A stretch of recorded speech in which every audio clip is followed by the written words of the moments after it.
A'udzu billahi minasyaitonir rajim. Bismillahirrahmanirrahim. Astaghfirullah rabbi wa atubu ilaihi walhamdulillahirabbil alamin. Wassalatu wassalamu ala asyrafil anbiya'i wal mursalin. Habibina wa habib rabbil alamin Nabil Qasim Muhammad wa ala alihi ya tayyibin at-tahirin al-ma'sumin al-muntajabin. Allahumma antiqni bil huda wa alhimni at-taqwa. Amma ba'du. Assalamualaikum warahmatullahi wabarakatuh. Kita telah memasuki pelajaran halaman 62, yakni sifat ke-7 at-takallum, yang kita udah baca ini sampai ke masalah perbedaan pertama ya. Yang ringkasnya adalah tabarruk dulu. Qala as-sabi'atu annahu ta'ala mutakallimun bil ijma' wal muradu bil kalam al-hurufu wal aswatu al-masmu'atu al-muntazamatu. Wa makna annahu ta'ala mutakallimun annahu yujidul kalam fi jismin min al-ajsam wa tafsirul asy'ariyah ghairu ma'qul. Jadi ada beberapa poin. Pertama, bahwasanya Allah mutakallim, bahwasanya Allah berbicara, berfirman. Dan ini muttafaqun alaih, semua mukminin percaya. Ini masalah pertama atau poin pertama. Poin kedua, makna kalam. Apa makna kalam? Adalah huruf-huruf dan suara-suara yang beraturan. Kalau suaranya tidak beraturan, tidak disebut kalam. Kemudian yang terdengar juga. Jadi kalau tidak terdengar, ini juga harus diperhatiin nih. Nah, sebab ketika terpahami di hati, sudah tidak disebut kalam. Kemarin kan sudah kita bahas tuh. Jadi antum pokoknya itu harus dipegang. Setiap bahas masalah jangan buru-buru. Apa yang menjadi pijakan pertama, langkah keduanya, pijakan pertama itu yang diperhatiin. Jadi yang disebut kalam adalah huruf dan suara yang teratur, yang terdengar. Yang terdengar pasti dengan telinga. Maka itu nanti iskalnya Kanjeng Nabi Muhammad kemarin itu apa? Kalau menerima wahyunya di hati, tidak bisa disebut kalam. Kalau dengan teori ini. Ini poin kedua. Yang ketiga, apa maknanya Allah mutakallim? Bahwa Allah berbicara, yakni Allah tidak mengeluarkan suara, tapi mencipta suara di mana? Di benda. Ya, lupa nih titik poinnya ini. Annahu yujadul kalama fi jismin minal ajsam. Gitu. Nah, dalam bahwasanya Allah mutakallim, itu muttafaqun alaih. Kemudian muslimin ada berbeda pendapat dalam 4 hal. Hal pertamanya apa? Fi tariq ila subuti hadhihi sifah. Dalam metodologi pembuktian sifat ini. Ini bahwasanya Allah mutakallimun. Allah berbicara, berfirman, berkata. Dalam masalah pertama, yakni jalan pembuktian atau cara membuktikan bahwa Allah mutakallimun itu berbeda-beda dan sudah kita bahas. Di mana kayaknya kita mendukung pendapat Asy'ariyah walaupun dalilnya kita nggak tahu dalil dia apa. Kita berdalil sendiri kemarin. Dalil dengan apa? Hikmah penciptaan atau tujuan penciptaan manusia. Ya, Allah dalam mencipta semua ciptaannya, khususnya manusia, tidak mungkin tidak memiliki tujuan baik untuk manusianya, atau tidak mungkin tidak memiliki hikmah baik untuk manusianya. Nah, meninggalkan manusia, tidak mengajari manusia, sama dengan menggugurkan hikmah tersebut atau tujuan tersebut. Terserah mazhabnya lah. Mazhab tujuan, mazhab hikmah. Nah, jadi kalau Allah tidak mengajari manusia, maka tujuan bagi yang mazhab tujuan atau hikmah bagi yang berpandangan hikmah itu bertentangan dengan tujuan atau hikmah tersebut. Oleh karena itu Allah semestinya lah wajibun minhu, bukan wajibun alaihi. Wajib darinya, bukan wajib ke atasnya. yakni seyogyanya lah Allah dengan rahmatnya yang tidak terbatas, kasih sayangnya yang melebihi seorang ibu terhadap anaknya, sudah semestinya mengajari manusia. Lah mengajari manusia inilah yang kita katakan berkomunikasi. Oleh karena itu, kita dapat membuktikan dengan dalil akli bahwasanya Allah mutakallimun. Oke. Terus yang kedua yang kita pelajaran hari ini. Wasani fi mahiyati kalamihi. Jadi yang kedua, perbedaan muslimin terletak di mana? Terletak di esensi daripada atau hakikat daripada kalam Allah. Faza'amal asy'ariyatu annahu makna qadim qa'imun bidzatihi. يعبر عنه بالعبارات المختلفة المتغيرة المغايرة للعلم والقدرة فليس بحرف ولا صوت ولا أمر ولا نهي ولا خبر ولا استخبار وغير ذلك من أساليب الكلام.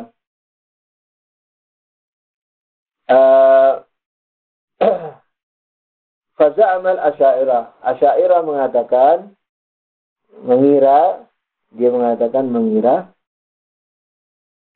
Asy'ariyah mengatakan atau mengira bahwasanya apa? Kalam Allah itu qadim. Kalam Allah itu apa? Qadim. Ketika kalam Allah itu qadim, berarti penopang daripada kalam Allah itu apa? Zat Allah. Qadim tidak bisa ditopang yang hadis. Tidak bisa ditopang selain zat Allah. Jadi kalau dibilang kalam Allah itu qadim, berarti apa? Penopangnya zat Allah. Tapi antum jangan maknai qadim dengan makna kita loh. Ketika antum membaca ilmu kalam, harus bijaksana. Jangan campur aduk. Pahamilah kata-kata mereka dengan bahasa mereka. Baru nanti setelah itu kita setuju nggak setuju belakangan. Seperti sekarang. Ketika dikatakan qadim, apa artinya qadim dalam kalam? Nah, yang tidak dimasbuk dengan zaman. Udah gitu. Apapun di atas itu terserah. Zaman itu sendiri bagaimana qadim apa tidak, itu mah terserah. Walhasil maknanya apa di sini? Makna qadimun, yakni apa? Selalu dengan zaman, tidak didahului dengan tiada pada satu zaman. Nah, dengan demikian berarti qaimun bidzatihi. Kalau antum artikan qadim di sini tidak didahului dengan tiada, antum nanti bakal iskal. Ketika qaimun bidzatihi, berarti di dalam marhalah zat Allah, kalam Allah didahului oleh tiada. Paham tak? Jadi kalam Allah, kalau antum artian qadimun, kan annahu makna qadim. Kalau qadim di sini antum maknanya dengan yang antum punya, yang filsafat punya, yakni yang tidak didahului oleh siapapun. Nah, berarti tidak bisa dikatakan qaimun bizatillah. Ditopang dengan zat Allah, karena ketika ditopang oleh zat Allah, berarti di martabat zat Allah, kalam Allah tidak ada. Berarti didahului oleh ketiadaannya di satu makom. Tidak didahului oleh ketiadaannya di satu zaman. Satu makom. Karena itu filsafat kan begitu. Pokoknya tidak didahului oleh tiada dimanapun saja. Di luar zaman, di dalam zaman. Nah kalau ditopang, berarti penopangnya mendahului. Walaupun secara zaman mungkin bersamaan, seperti putihnya kapas dengan kapas, secara zaman bersamaan. Tapi kapas mendahului putihnya kapas. Berarti putihnya kapas tidak ada pada martabah kapas. Berarti didahului oleh ketiadaan, di marhala zatnya kapas. Nah, jadi antum jangan baca seperti itu, akhirnya antum iskal. Oh, Asy'ariyah kamu ini gimana ngomongnya? Katanya qadim. Kalam Allah qadim. Tapi kok ditopang sama zat Allah? Kalau ditopang kan berarti didahului oleh zat Allah. Nah, nanti Asy'ariyah bilang, itu kan qadim menurut kamu yang tidak didahului oleh tiada pada setiap tingkatan. Ana qadim, maksud ana qadim, yakni tidak didahului oleh tiada pada satu zaman. Nah itu. Didahului sama Allah.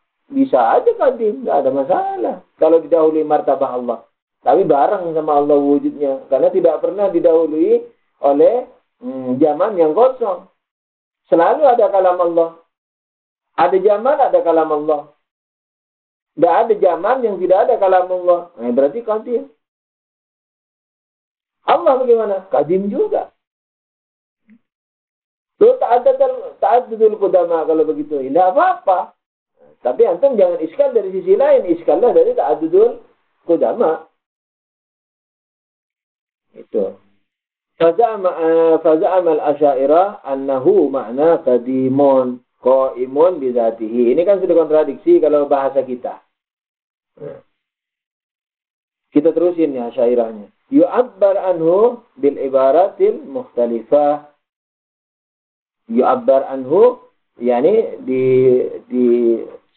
dikatakan, diistilahkan dengan istilah-istilah, dengan ibarah-ibarah yang berbeda-beda. Al-mutaghayyirah yang berbeda-beda juga, al-mukhtalifah, al-mutaghayyirah.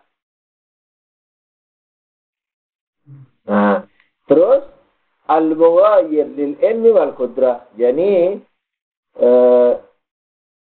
peristilahannya itu banyak, tapi selain daripada ilmu dan kuasa. Jadi kalam Allah itu bukan ilmu Allah. Kalam Allah bukan juga kuasa Allah. Yang lain tidak dibahas. Hidup Allah tidak perlu dibahas karena pasti lain. Kalam Allah tidak mungkin hidup Allah. Tapi kalau kalam Allah dimaknakan sebagai apa? Sebagai ilmu Allah bisa aja kayak kemarin tuh. Kemarin kita bahas apa kemarin? Yang terus dimaknain ilmu Allah itu. Mudrik. Nah, mudrik kan? Idrak ya. Nah, iradah. Kalau mudrik masih mendingan. Iradah. Murid. Kalau idrak kan ilmu. Kalau kita mutlak malah ilmu. Idrak. Tapi bil juz'iyat kan gitu dah. Idrak ini ilmu bil juz'iyat. Tapi kan masih ilmu. Mudrik. Ingin tak mudrik? Apa mudrik? Kok mudrik lagi? Murid. Apa murid? Ada di otak murid. Tapi keluarnya mudrik. Apa murid? Ilmu Tuhan terhadap sesuatu. Maslahat terhadap sesuatu. Menuntut penciptaan. Nah, kan dikembalikan ke makna ilmu itu. Murid. Murid kan berkehendak. Berkehendak tapi dikembalikan ke makna ilmu. Ilmu Allah terhadap sesuatu yang maslahat, yang menuntut kepada penciptaannya. Yani yang menuntut penciptaannya, pengadaannya. Ini kembalikan ke makna ilmu. Murid. Nah, ini kalam ini tidak dikembalikan ke makna murid, ke makna ilmu. Nah, kenapa? Karena masih bisa dikembalikan ke makna ilmu. Kalau ke makna hidup nggak bisa sama sekali, seperti murid kemarin. Nggak bisa dikembalikan ke makna hidup. Nah, jadi kalau di murid ini, kalau di kalam ini maknanya sudah lain daripada hidup, lain juga daripada ilmu. Tidak dikatakan misalnya kalamullah yakni ilmu Allah terhadap yang maslahat, yang menuntut perkataan, pernyataan. Enggak. Kalau murid kan kemarin kehendak dimaknai dengan ilmu Allah terhadap sesuatu yang maslahat, yang menuntut penciptaan. Mestinya kalau kalam, mestinya karena susah. Masa Allah pakai mulut bicaranya? Susah juga. Pakai apa bicaranya? Macam-macam juga. Ahsan dikembalikan kemana ilmu. Misalnya ilmu Allah terhadap sesuatu yang maslahat, yang menuntut pernyataan.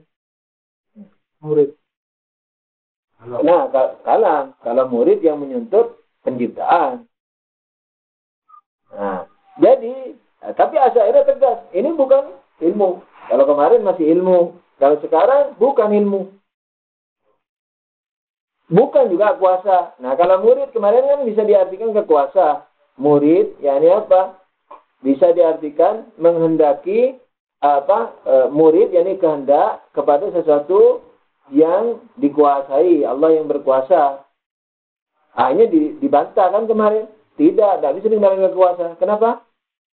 Sama kalau dengan kuasa. Karena kalau dikembalikan ke kuasa, semua Allah kuasa mencipta. Tapi kenapa tidak mencipta selain hari Senin? Terus orang itu tertentu, tidak semua orang dicipta hari Senin. Nah, itu dia. Karena dikembalikan ke ilmu yang khusus. Nah, itu jangan dibahasakan ke kita potensi. Ini masih ini. Nah, kenapa ini tidak dikembalikan ke kuasa? Kalau kemarin kalam, kalau murid kemarin dikembalikan ke ilmu. Nah, karena mirip. Jadi ada sinkronisasinya ke ilmu. Ke kuasa juga, tapi ada iskalnya. Kalau ke pengetahuan maslahat. Kalau ke ilmu ya, kemarin ilmu mutlak, maslahat. Allah tahu semua maslahat, tapi belum tentu menghendaki. Hanya dikasih kait lagi. Tahu kepada yang maslahat, yang menuntut penciptaan. Oh, jangan dikembalikan ke ilmu deh. Kembalikan ke kuasa aja. Nah, kan jadi kehendak Allah, ini kuasa Allah. Nggak bisa. Kenapa? Karena kuasa Allah menyeluruh. Bisa aja mencipta semua. Tapi kenapa orang itu dicipta pada hari Senin? Tidak di Selasa, kakinya 2. Kan gitu. Hanya dikait lagi. Dikait dengan apa? Dengan ilmu yang jadi kehendak khusus, bukan kehendak umum. Kuasa khusus, bukan kuasa umum. Hanya kehendaknya adalah kuasa yang khusus. Nah, khususnya itu apa? Nah, khususnya itulah yang disebut kemaslahatan yang menuntut ini. Sebab kalau kuasa khusus, kalau kuasa khusus itu yang disebut kehendak, maka itu bisa menjadi apa? Bisa menjadi semua hal. Tapi ini tidak semua hal. Yang tidak maslahat tidak dicipta. Berarti kuasa khusus kepada yang maslahat saja. Nah, jadi tarkib antara ilmu sebagian dan antara kuasa sebagian. Gitu. Nah, di sini kalam tidak dikembalikan ke ilmu, tidak juga dikembalikan ke kuasa. Nah, di sini dia tidak mau mengatakan kalam itu misalnya ilmu. Yakni apa? Ilmu Allah terhadap yang maslahat, yang menuntut pernyataan. Kalau di situ kan murid yang menuntut penciptaan. Kalau di sini tidak. Tidak juga ke kuasa. Kalam misalnya kuasa Allah terhadap yang khusus. Khususnya itu yang maslahat, yang perlu dinyatain, bukan diciptain. Membangun. Enggak juga. Nah, sudah, itu yang kedua. Pokok masalah pertama, Asy'ariyah mengatakan maknanya qadim. Yakni kalamullah, yakni qadim. Yang kedua,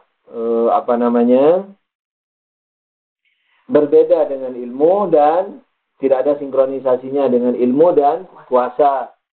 Yang ketiga apa? Falaysa biharfin, natijahnya falaysa biharfin wala sautin wala amrin wala nahyin. Oleh karena itu bukanlah dia huruf, bukanlah dia suara, bukanlah dia perintah, bukanlah dia larangan, bukanlah dia pengkabaran, proposisi, bukanlah dia mencari pengkabaran, mencari tahu, bertanya, dan bukanlah apa saja yang ada dalam metodologi kalam. Kok kalam? Iya, kalam bukan ilmu kalam bahasa maksudnya. Asalib metodologi. Uslub jamaknya asalib. Uslub mufradnya, asalib jamaknya.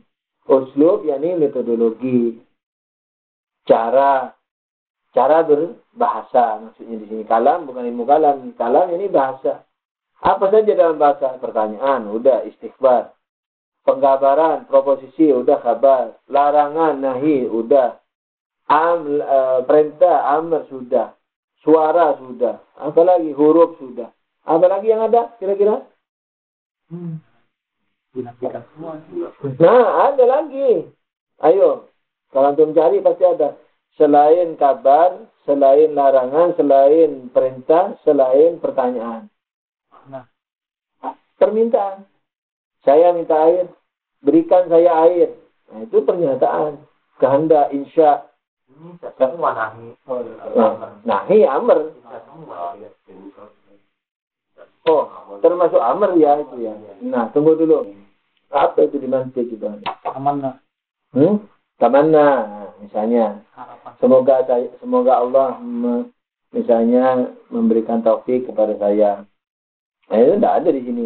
Makanya wa ghairi dzalika min asalibil kalam. Nah, itu makanya pelajarannya harus dikaitkan semua dengan mantik, dengan nahwu. Jadi pelajaran Hauzawi begitu. Kalau di universitas kan global. Sudah jadi sarjana misalnya setahun sudah lupa semua ilmunya itu, kecuali pas kebetulan dapat kerja yang menyangkut ilmunya itu. Kalau kerjanya di tempat lain hilang sudah. Tapi kalau di agama nggak boleh, karena dia terus mengajar manusia, memberikan penjelasan kepada manusia. Boleh lupa, tapi kalau baca ingat lagi, jangan lupa tuh terkuras habis. Makanya mujtahid itu boleh lupa, tapi kalau buka-buka ingat lagi itu.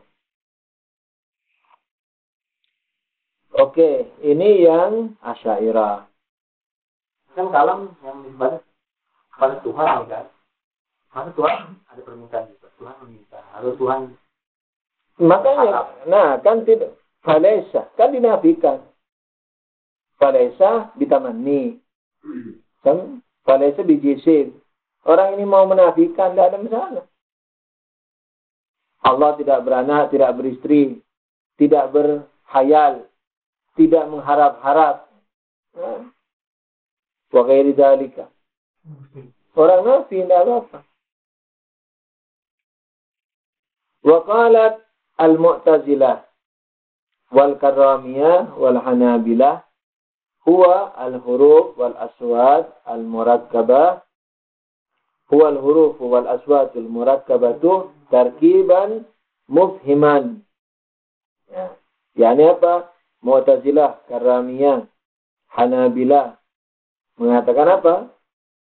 Dia adalah huruf-huruf dan suara-suara yang tergabung dengan gabungan yang dapat dipahami.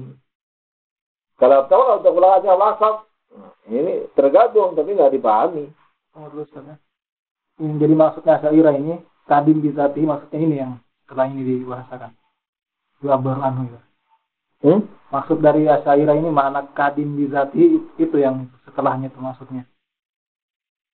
Maksudnya maksud kadim bizati itu yang qaimun bizatihi. Iya.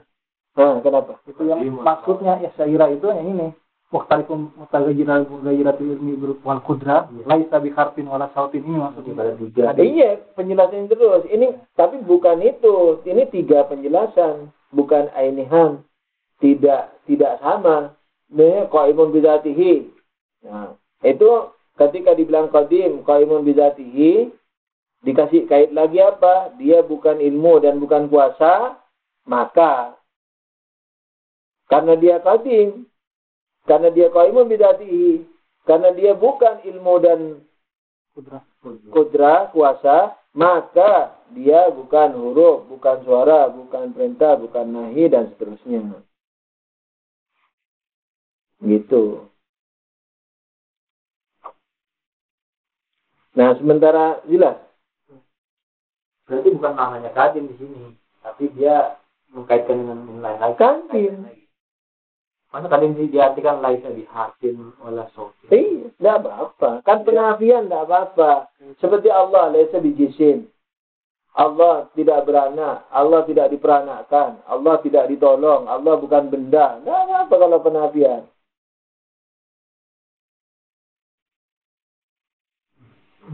Nah, justru harus dinafikan. Makanya ketika dia qadim, sudah pasti bukan huruf. Bukan suara. Sebab suara qaimun di tenggorokan. Penopang suara tenggorokan. Kalau omongan orang, kalau suara angin ya pohon misalnya. Kalau suara gelombang ya lautan ya laut, air laut, gelombang air laut. Penopangnya. Nah ini penopangnya siapa? Zat Allah. Ketika zat Allah berarti bukan suara, bukan huruf, dan seterusnya. Waqalatil Mu'tazilah wal Karramiyah wal Hanabilah wal huruf. Kalau Mu'tazilah, Karramiyah dan Hanabilah mengatakan apa? Huruf-huruf lawannya ini. Kalau Asy'ariyah qadim bukan huruf, kalau ini huruf. Kalau Asy'ariyah bukan suara, kalau ini suara. Kalau Asy'ariyah bukan amr wa nahi, kalau ini mufhim. Lawannya semua. Mufhim yani apa? Dapat dipahami, berarti ada larangan, ada pengkabaran, ada perintah, dan seterusnya. Wal haqqu al-akhir biwajhain. Penjelasnya mengatakan apa? Yang benar adalah yang terakhir dengan dua alasan. Al-awwal, alasan pertama, annal mutabadira ila afhamil uqala huwa ma zakarnahu. Wa dzalika la yasifuna bil kalam man lam yattasif bidzalika kasakit wal akhras. Yani apa? Alasan pertama, yang dipakai apa landasan alasan pertama ini? Uqala, bukan akal. Jadi dalam mengukur hakikat itu bisa akal, bisa uqala, bisa syariat.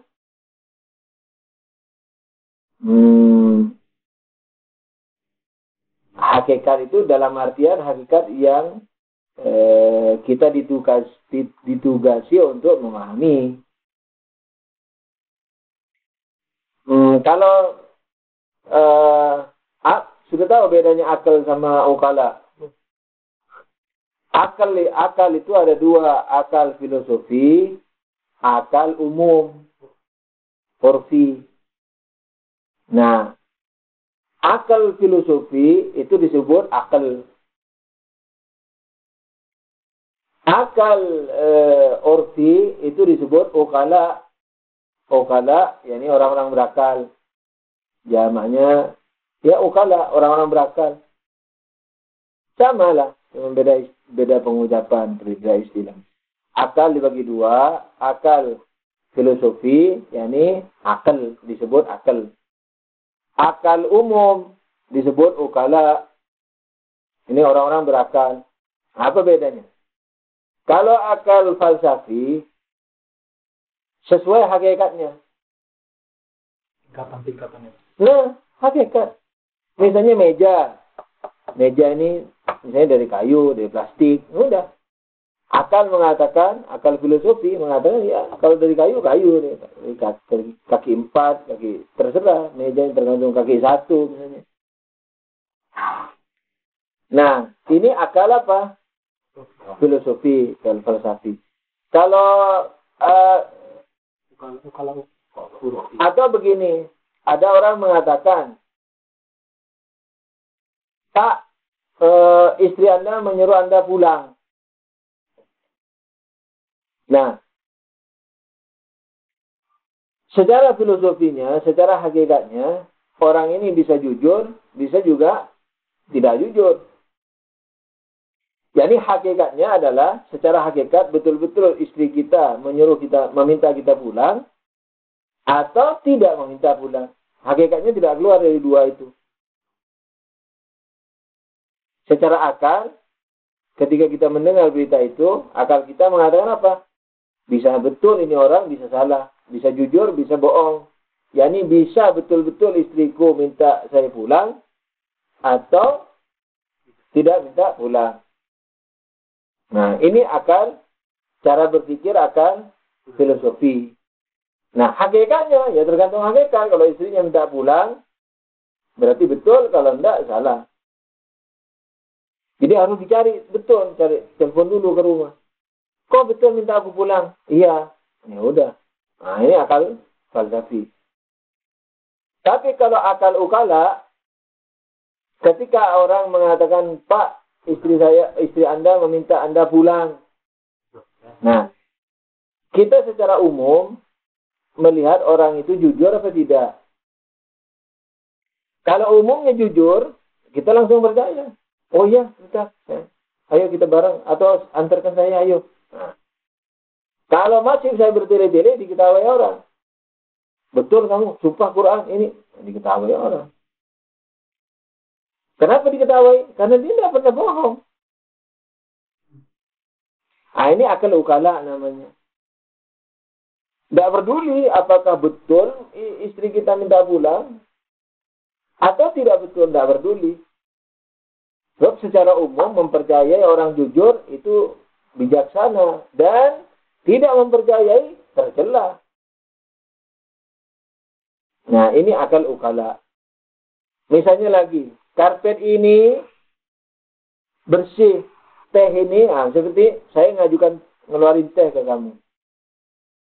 Kamu tahu misalnya saya umpamanya sudah tahu hukum, fikih, najis, segala macam, dan kamu yakin aku ngamalin.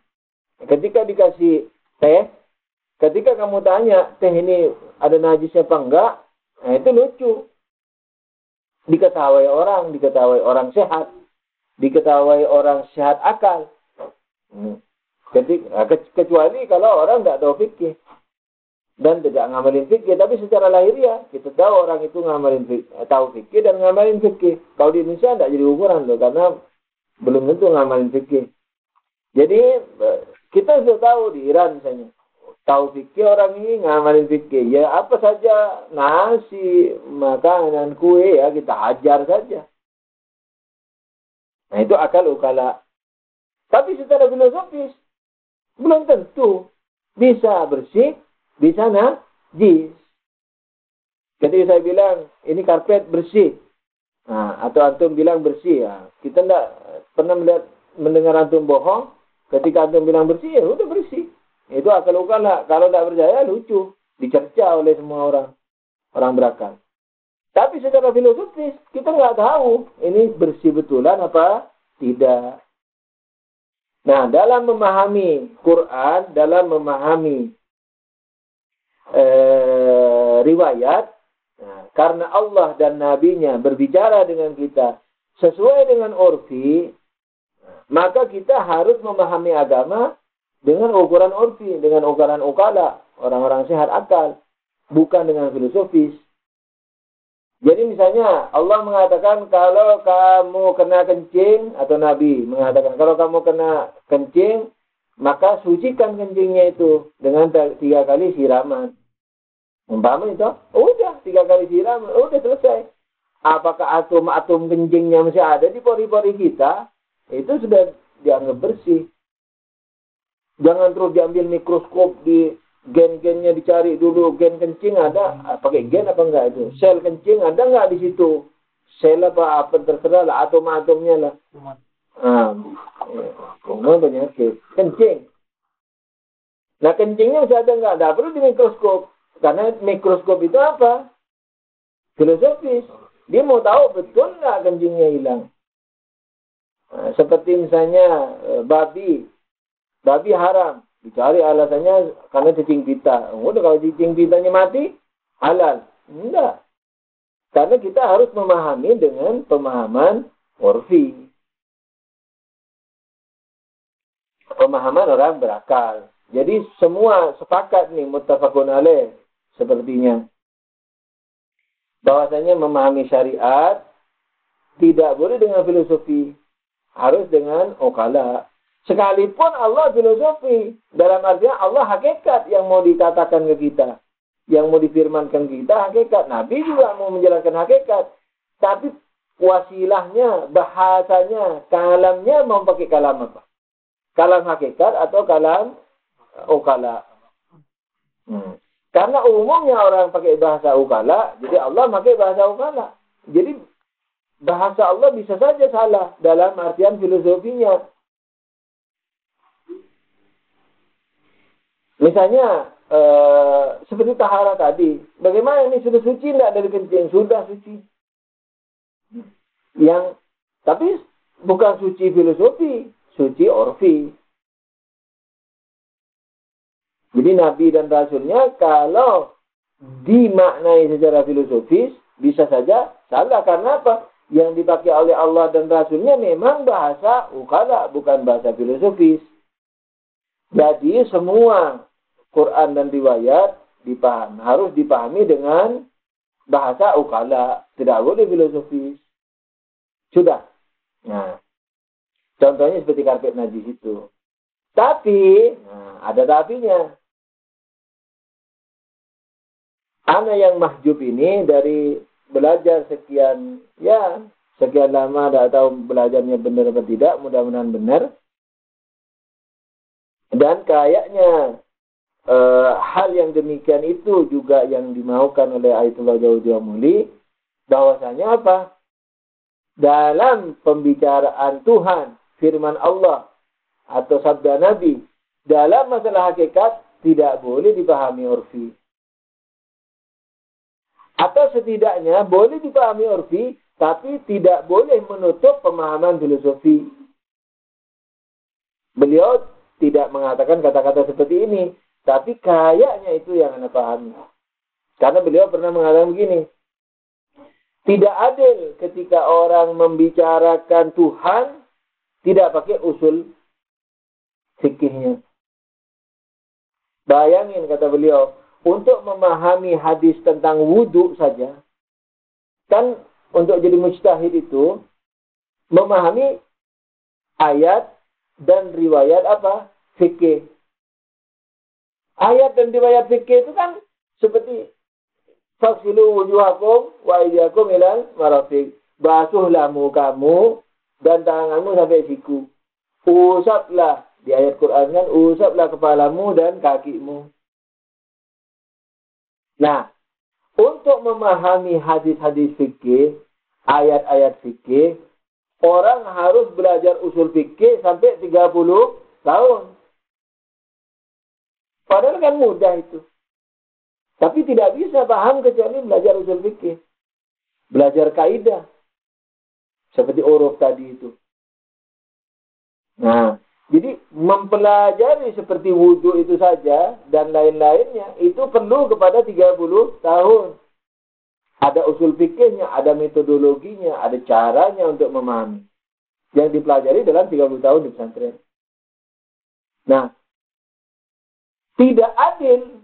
Padahal kan itu mudah. Wudhu seperti basuhlah mukamu dan tanganmu sampai ke siku. Ini untuk paham ini 30 tahun. Nah, sekarang untuk paham Tuhan, syahidallah annahu la ilaha illa huwa, Allah bersaksi tidak ada Tuhan kecuali Dia. Apa kesaksian Tuhan itu? Bersaksi kepada siapa Tuhan? Bagaimana kesaksian Tuhan itu? Mahiyahnya apa? Nah, tidak adil kalau ini tidak ada usul fikihnya. Usul fikih itu bukan usul fikih maksudnya di sini. Yang kedua ini usul filosofinya, usul akidahnya, usul ma'rifahnya, usul tauhidnya, usul akhiratnya. Tidak adil. Nah, makanya beliau mengatakan, kalau sekedar fikih aja perlu 30 tahun, yang sudah jelas, sallu kama ra'aitumuni usalli, itu untuk dipahami perlu 30 tahun, untuk ma'rifat setidaknya 50 tahun. Dia bilang begitu. Usul mukaddimahnya itu. Nah, dari sini Anda mengambil istimbat apa? Bahwasanya usul fikih itu hanya bisa untuk dijadikan alat memahami ayat-ayat dan riwayat-riwayat apa? Fikih. Tapi kalau ma'rifatullah, hakikat Allah, hakikat akhirat, hakikat hisab, hakikat siratal mustaqim, hakikat dosa, hakikat pahala, hakikat bidadari, hakikat telaga susu, pura-pura, tidak bisa dengan usul fikih. Tidak boleh kita mengatakan, maksudnya Allah punya tangan, yadullah fauqa aydihim, tangan Allah di atas tangan mereka. Secara umum apa? Tangan di atas begini. Tidak boleh dipahami uruf. Tidak boleh dipahami ukala. Tangan Allah di atas tangan kita. Tidak boleh. Allah melihat. Tidak boleh dipahami uruf. Urufnya apa Allah melihat? Pakai mata. Allah tidak punya mata. Karena mata itu keterbatasan. Kesempurnaan terbatas. Tidak boleh dipahami uruf. Berarti ukurannya hakikat. Nah, ketika ukurannya hakikat, berarti pakai usul hakikat. Yani usul falsafi tadi. Tidak boleh pakai urfi. Nah, ini yang dikejar oleh para filosof, oleh para urafa filosof. Jadi dia tidak mencukupkan di usul fikih yang bersandar kepada apa? Ukala. Dia bersandar kepada akal falsafi. Nah, ilmu kalam ini seluruhnya bertopang kepada ukala. Ini coba contohnya. Dalil awal. Annal mutabadir ila afhamil ukala. Nah, ini. Karena yang terbetik di akalnya orang berakal ketika dikatakan kalam, yakni apa? Yakni suara dan huruf itu. Makanya walidzalika la yasifuna bil kalam man lam yaktasib bidzalika. Oleh karena itu di orang ukala ini tidak mensifati orang itu dengan berbicara orang-orang yang diam atau orang yang bisu. Nah, ketika orang yang diam tidak dikatakan berbicara, orang yang bisu tidak dikatakan berbicara, oleh siapa? Oleh ukala. Nah, ini dijadikan sandaran ke Tuhan. Mana boleh? Jadi tidak boleh bersandar kepada ukala. Antum kalau tanya, kenapa pakai ukala? Iya dong, karena Allah berbicara dengan ukala. Nabi berbicara dengan ukala. Allah tidak bicara dengan dirinya sehingga ukurannya filosofis. Nabi tidak bicara dengan dirinya yang sudah fana, yang sudah hakikat sehingga ukurannya hakikat. Allah dan Nabi berbicara kepada ukala, bukan kepada filosof. Allah dan Nabi-Nya berbicara kepada ukala, orang berakal, orang biasa, tidak bicara dengan filosof. Oleh karena itu kita harus memahami pakai ukala. Jadi kalau Allah pakai kalam, ya berarti kalam, suara dan huruf. Nah, nakatnya apa? Debatnya. Kalau kita menakat, ya kalau begitu Allah punya dua tangan dong. Karena ketika iblis tidak mau sujud kepada Nabi Adam, Allah mengatakan, kenapa kamu tidak mau sujud kepada makhluk yang kucipta dengan kedua tanganku? Berarti punya dua tangan. Karena ukala mengatakan dua tangan, ya dua tangan. Apa lagi? Oh, tidak bisa karena Allah mujarrad. Mereka kan bilang begitu karena Allah non materi. Ya di sini juga begitu. Tidak bisa dikatakan kalau Allah itu saut, huruf dan suara karena Allah non materi. Dia mesti ngengkel juga nanti. Memang begitu, saya juga sependapat dengan kamu. Oleh terus kenapa kalam Allah diartikan suara dan huruf? Dia katakan karena yang dimaksud Allah berbicara bukan Allah yang berbicara, tapi Allah mencipta pembicaraan. Nah, ini kita kejar kayak kemarin. Kalau Allah mencipta pembicaraan, mencipta di mana? Di jisim. Harus di jisim. Malaikat Jibril bukan jisim. Hatta malaikat Jibril jisim, malaikat Jibril tidak mendengar pembicaraan Allah. Karena malaikat Jibril tidak mendengar dari jisim. Kalau malaikat Jibril mendengar dari jisim, yang jisim kedua itu tidak bisa dikatakan dia mendengar kalam Allah. Yang diberitakan ke Jibril, yang Jibril diberitakan ke Nabi Muhammad. Terus tasalsul, sebagaimana iskal kemarin. Gitu. Atau kalau sepakat bahwa Jibril itu bukan jisim, berarti apa? Berarti semua yang didengar oleh Kanjeng Nabi Muhammad, kecuali ketika malaikat Jibril menjelma sebagai jisim, itu tidak bisa disebut kalamullah. Tapi kita bisa menyebut Quran kalamullah karena keluar dari Nabi. Anggaplah Allah mencipta suara dan huruf pada jisim. Jisimnya di mana? Di Nabi. Kita kalamullah. Tapi Nabi tidak bisa mengatakan Quran kalamullah. Karena Nabi tidak mendengar dari jisim. Kalau kita mendengar dari jisim. Jisimnya kanjeng Nabi Muhammad SAW. Sallallahu alaihi Nabi. Allahumma salli ala Muhammad wa ali Muhammad. Tapi kanjeng Nabi sendiri tidak bisa mengatakan jisim. Kalau dikatakan Jibril ketika mewahyukan harus selalu menjelma menjadi jisim. Oke. Tapi malaikat Jibril tidak bisa mengatakan itu wahyu. Itu kalamullah. Gitu. Kalau mereka Jibril dengan ada jisim yang lain, terus jisim yang terus-terusnya itu kita tanyain. Pada akhirnya nanti Allah yang bersuara. Akhirnya Allah yang berbicara, bukan mencipta pembicaraan. Itu. Jadi iskalnya itu yang pertama adalah apa? Mereka kaidah usul fikih itu yasri ila usul ma'rifat ila akidah. yakni pedoman yang biasa dipakai di usul fikih, yakni ukala, itu dipakai kepada ma'rifat. Ma'rifatullah, ma'rifatul akhirah, ma'rifatul nabi. Bayangin tuh, ketika Nabi Isra Mi'raj, qaba qausaini aw adna. Rasulullah mendekati Allah sedekat dua busur. Atau lebih dekat dari dua busur. Bayangin, kalau diartikan uruf, ukala, dua busur ya betul-betul dua busur. Anggap satu busur itu 1 meter.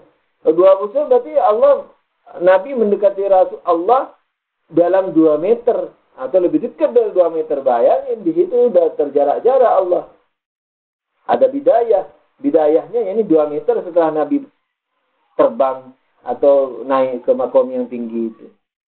Jadi ada awal, ada akhir nantinya. Tidak mungkin ada awal, tidak ada akhir. Yang disebut awal karena ada akhir.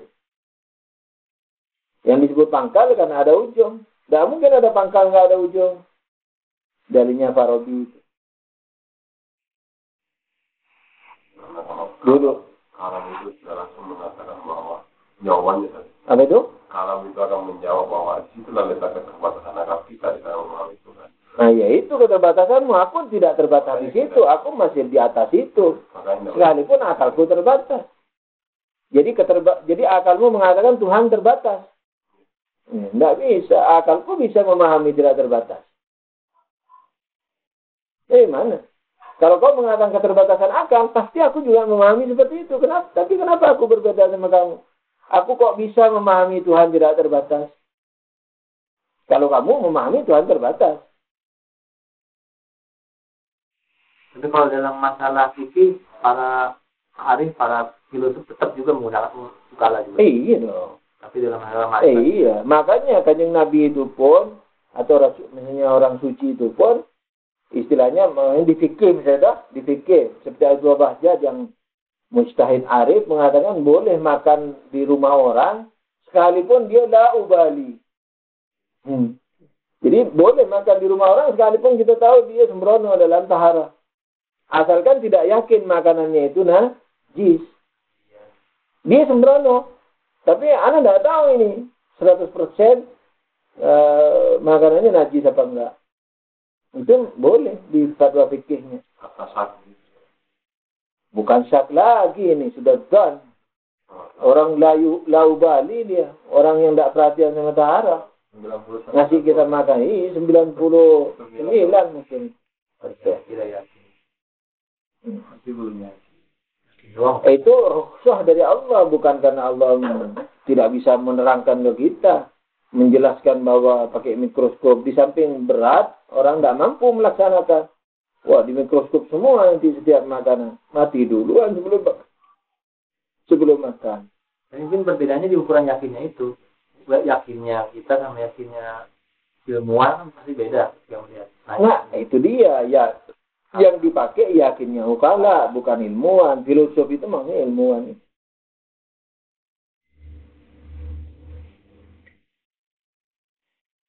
Nah, jadi dalil pertamanya apa? Annal mutabadira ila afhamil ukala. Yang cepat datang ke pikiran orang ukala, orang berakal, orang umum apa? Madzakarnahu. Apa yang kita katakan itu bahwa apa? kalam, yakni huruf dan suara. Walidzalika, oleh karena itu tidak disifati dengan kalam orang yang tidak bicara atau orang yang bisu. Nah, ini letak kesalahannya menurut anak, letak kurang bijaknya lah, letak kekeliruannya, pangkal kekeliruannya di situ, ruhnya. Yani di mana? Memahami ma'rifatullah, ma'rifatul hakikat, akhirat, malaikat, siratal mustaqim, semua dengan ukuran ukala. Dengan alasan Allah berbicara dengan ukala, bukan dengan filosof. Kalau kita mengatakan tidak. Kalau fikih ya dengan ukala. Tapi kalau ma'rifat harus dengan dengan filosof. Ya, ini apa maksudnya? Fas'alu ahli dzikr in kuntum la ta'lamun. Liyu'allimahumul kitabah wal hikmah. Jadi Allah, imam dan para ulama itu ditugasi oleh Allah untuk mengajari orang, untuk menjadi tempat kita bertanya kalau kita nggak tahu. Kalau hanya huruf-huruf aja semua orang tahu. Apalagi orang Arab. Orang Arab dengan sastra Arabnya yang sangat tinggi pada waktu itu, tidak mungkin tidak ada kata-kata yang tidak diketahui secara huruf. Tidak perlu Nabi. Tapi kenapa Nabi diutus? Supaya mengajari makna sesungguhnya dari Quran. Makanya Imam Shadiq mengatakan Quran itu punya 7 batin. 7 batinnya masih punya 7 batin lagi. Gitu. Insya Allah orang yang tidak sadar katakanlah melakukan kesyirikan kepada Tuhan, dimaaf seperti ini misalnya. Ini kan sudah berusaha nih, sekalipun diartikan huruf dan suara, tetap tidak dinisbahkan kepada Allah pembicaranya. Tetap dikatakan Allah mencipta, jadi berusaha mensucikan Allah. Tapi mungkin keliru, menurut kita keliru. Jangan mensucikan dari sisi itu. Karena iskalnya banyak. Kalau suara dibenda lagi, hanya iskalnya sebagaimana telah kita katakan sejak minggu lalu. Allahu a'lam. Sallu ala Nabi. Allahumma salli ala Muhammad wa ali Muhammad. Asani, dalil yang kedua, annama zakaruhu ghairu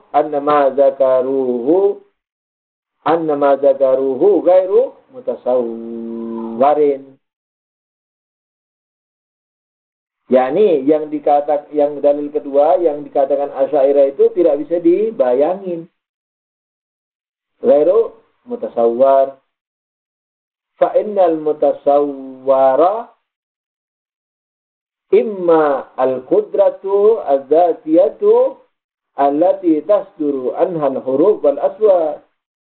Wa qad qalu huwa ghairuha. Yang dikatakan mereka itu nggak bisa digambari. Apa yang dikatakan mereka? Satu, qadim, qaimun bidatillah, laisa bil ilm wala bil qudrah, kan gitu. Nah, yang ini ghairu mutasawwir. Kenapa? Karena yang mutasawwar ghairu mutasawwir katanya, ghairu mutasawwar.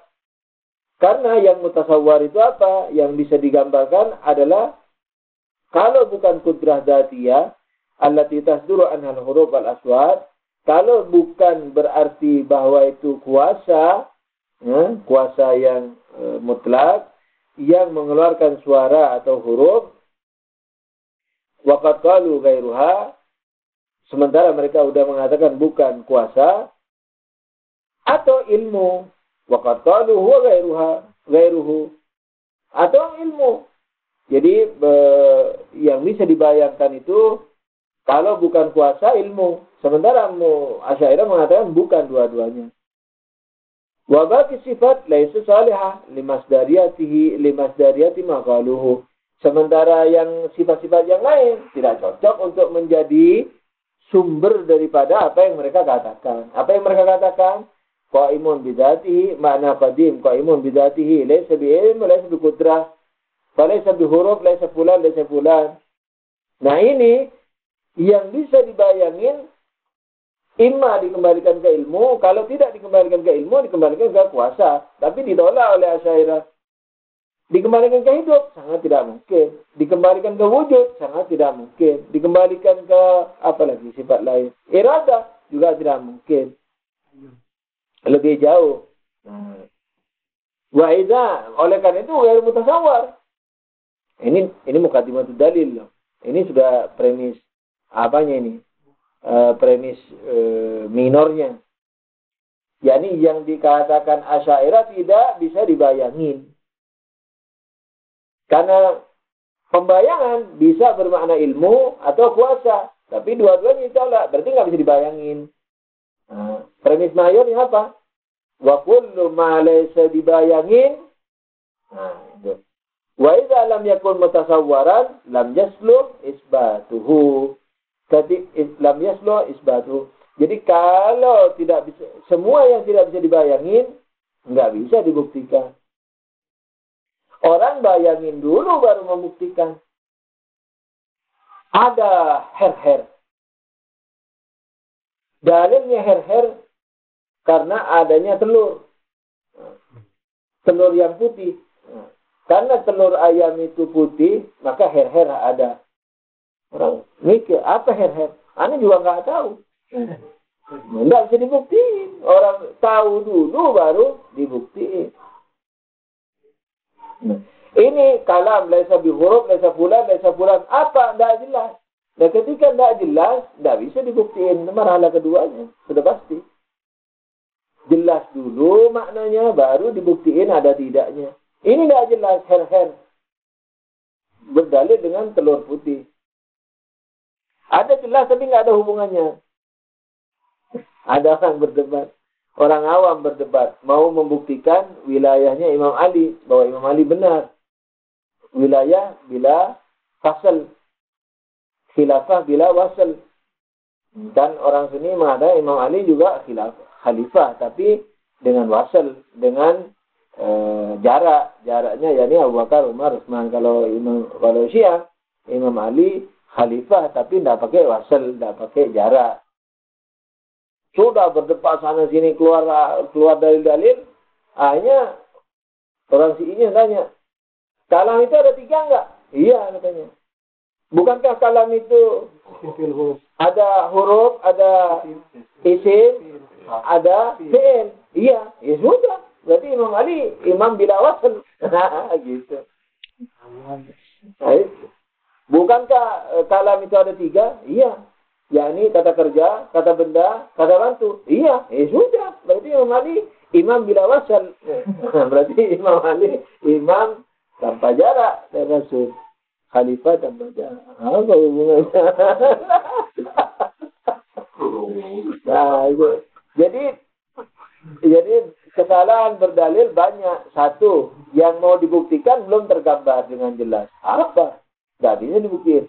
Atau tergambar dengan jelas. Imam Ali wilayahnya tergambar dengan jelas. Kekhalifahannya tergambar dengan jelas. Nah, kalam dibagi 3 tergambar dengan jelas. Tapi tidak ada hubungannya. Wah, ngomongnya kayak orang alim lagi. Dia bilang begini. Kalam dibagi 3 enggak? Iya dibagi 3. Yani isim, huruf dan fi'il. Iya betul. Fasabata wilayah itu Ali bin Abi Thalib. Gitu. Oke. Mungkin yang tersirat di situnya yang mau dibilang. Mungkin ada yang tersirat mungkin. Itu cuman zohirannya kita enggak. Iya. Ana baru sekarang ini baru paham maksudnya orang itu. Ini biasanya dijadikan, dan katanya terjadi ini. Jadi orang awam berdebat di Pakistan. Kan dikenal katanya. Dia main teriak-teriakan. Kalau ceramah itu kalau tidak teriak, tidak hebat. Antum nanti, kalau dihujat dia itu ada ceramahnya. Antum lihat, gebrak-gebrak meja. Memang begitu bagusnya. Nah, ini orang awam seperti itu. Demonstratif. Nah, akhirnya, orang awam katanya debat. Akhirnya dia dalilnya pakai itu dari tadi. Kita ketawa sampai sekarang ketawa. Tapi sekarang kayaknya nggak paham. Kan Imam Ali yang membagi al-kalam imma fi'il, imma isim atau huruf. Nah, jadi bahwa perkataan Imam Ali kebenarannya yang absolut sampai sekarang itu benar. Sabata ilmuhu, sabata wilayah itu alim Abi Thalib. Cuma dia tidak bisa mengurai panjang lebar. Jadi fadilah ilmunya dia mau membuktikan keimaman Imam Ali dari itu. Seperti roti itu juga hebat. Roti itu matematis kita bisa tahu tapi kita nggak bisa tahu. Kita bisa tahu tapi kita nggak akan pikir. Roti yang 3 potong, masih ingat? Ada 2 orang, yang satu punya 3 potong, yang tiga roti, yang satu punya 2 roti. Makan bareng. Ada orang ketiga, makan bareng. Setelah orang ketiga itu makan selesai semua 3 orang ini bareng, orang ketiga pergi. Ketika pergi, dia ngasih 5 kepeng uang. Akhirnya sudah. Yang punya 3 roti, dia ambil 3 kepeng. Yang punya 2 roti, dikasih 2 kepeng sama yang punya 3 roti itu. Nah, yang 2 kepeng bilang, Anu tidak mau dikasih 2, Anu mau 2,5. Kenapa? Katanya yang punya 3 kepeng, kan aku punya 3 roti, kamu cuma punya 2 roti. Iya, tapi kan kita makan bareng-bareng. Ya, ukurannya kan tidak jelas ini. Bagaimana bulan? Oh, hasil lah, berdalil lah. Pokoknya Anu mau 2 kepeng setengah. Kan bagi-bagi. Ribut-ribut datang ke Imam Ali. Mana kata Imam Ali uangnya? Diambil 5 kepeng. Nah, dari 5 kepeng itu Imam Ali menyerahkan 4 kepengnya kepada yang punya 3 roti. Yang 1 kepeng diserahkan kepada yang 2 roti. Jalannya dari mana? Nah, padahal kita bisa loh. Tapi tidak akan terbetik sama sekali. Konsentrasi. Nah, iya gimana caranya? Dan benar ini hakikat. Kata-kata wilayah ta'lim ni'amita. Maksudnya kayak begitu. Mau membuktikan dari sisi ilmunya. Kita orang sarjana semua. Tapi nggak akan kepikir. Itu pasti salah. Masa yang 3 dikasih 4. Yang 2 dikasih 1. Pasti salah. Tapi benar ini. Ilmu matematik benar. Makanya ketika tanya, kok bisa begitu ya Ali? Ya Amirul Mukminin. Ya udah. Kamu punya berapa? 3 roti. Dimakan bertiga. Iya, kan bareng makan bertiga. Berarti masing-masing rotimu dibagi 3. Kan dimakan bertiga. 1 roti dimakan bertiga. Berarti masing-masing roti dibagi 3. Oke, sekarang rotimu 3. Dibagi 3 menjadi berapa? Hah? Nah. Dibagi 3, masing-masing roti dibagi 3. Berarti dikali 3. Jadi 9. Yang punya kamu 2 roti. Iya. 2 roti dibagi, masing-masing roti dibagi 3, berarti dikali 3, berarti 6. Oke. Kamu yang 3 menjadi 9 roti. 9 potong kecil-kecil. Kamu 2 menjadi berapa? 6. 6 ditambah 9 berapa? 15. Nah, dimakan bareng-bareng. Kamu makan 5. Yang punya 3 roti makan 5. Yang punya 2 roti makan 5. Kamu juga makan 5. Nah, tamunya makan 5 potong, ngasih 5 kepeng. Nah, sekarang bagaimana membaginya 5 kepeng ini? Sekarang, yang punya 3 roti, di kecil-kecil menjadi kali 3, 9. Dimakan sendiri berapa? 5. Tersisa berapa? 4. Yang 2 roti, dikali 3, 6. Dimakan sendiri, 5. Tinggal satu roti. Ah, 1 roti kecil yang dimakan tamu. Yang punya 3 potong, 4 potong roti yang dimakan tamu. Berarti yang 3 roti mendapat 4 kepeng, yang punya 2 roti mendapat 1 kepeng. Itu kan matematis sekali, tapi tidak tergambar. Kata-kata wilayah itu alim nih, mungkin mau begitu. Jadi kalau begitu terbuktilah Imam Ali bahwa dia hak. Ada lagi pertanyaan? Kalau nggak ada, alhamdulillahirrahmanirrahim. Allahumma shalli ala Muhammadin wa alihi tahirin. Ya Allah, Tuhan kami, ampunkanlah dosa-dosa kami dan gantilah dengan cahaya kebenaran-Mu dan dengan ketaatan kepada-Mu dan berikan kami rasa syukur kepada-Mu dan begitu juga kalau ada kesalahannya dibenarkan dan selalu diberikan bimbingan kepada yang Engkau ridhai. Amin ya rabbal alamin. Allahumma shalli ala Muhammadin wa alihi.